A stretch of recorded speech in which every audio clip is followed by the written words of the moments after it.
Communication, marketing, recrutement. Vos besoins ont des solutions vidéo avec Décideur TV, le studio.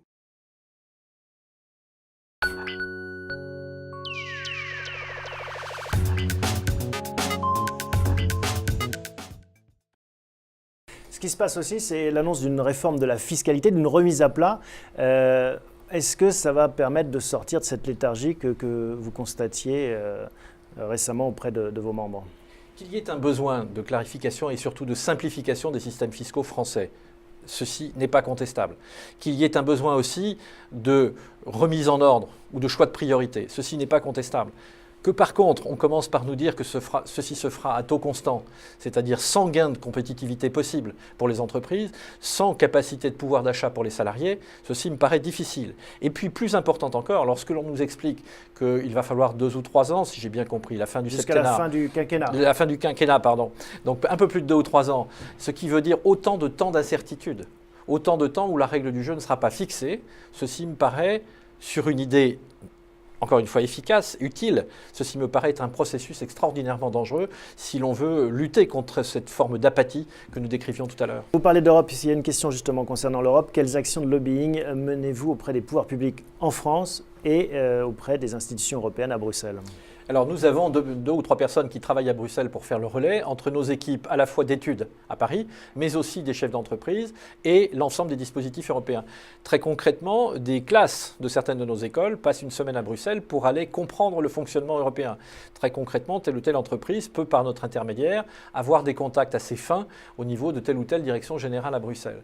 Le commentaire général sur le rapport entre la France et l'Europe. Petit 1, il n'y a pas de développement possible sans Europe. Petit 2, il n'y a pas de développement possible sans euro. Et là, nous faisons clairement partie de ceux qui considèrent que, quelles que soient les difficultés du moment, depuis quelques années, il faut absolument développer ce pilier. Et derrière cela, l'image du couple franco-allemand est forte dans toutes nos pratiques.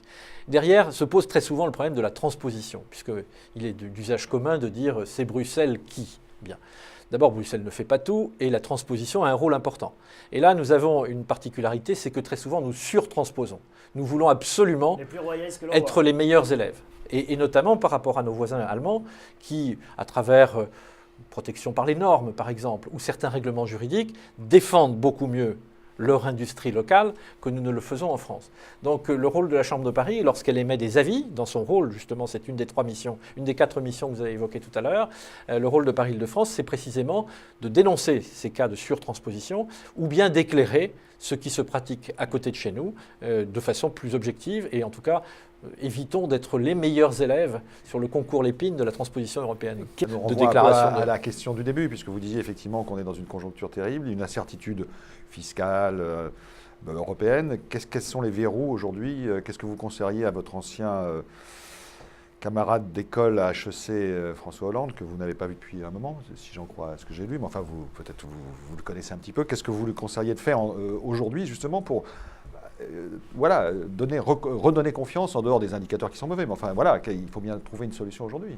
Le pays a clairement besoin de stabilité. Il faut que l'on arrête de proposer une mesure, de la retirer.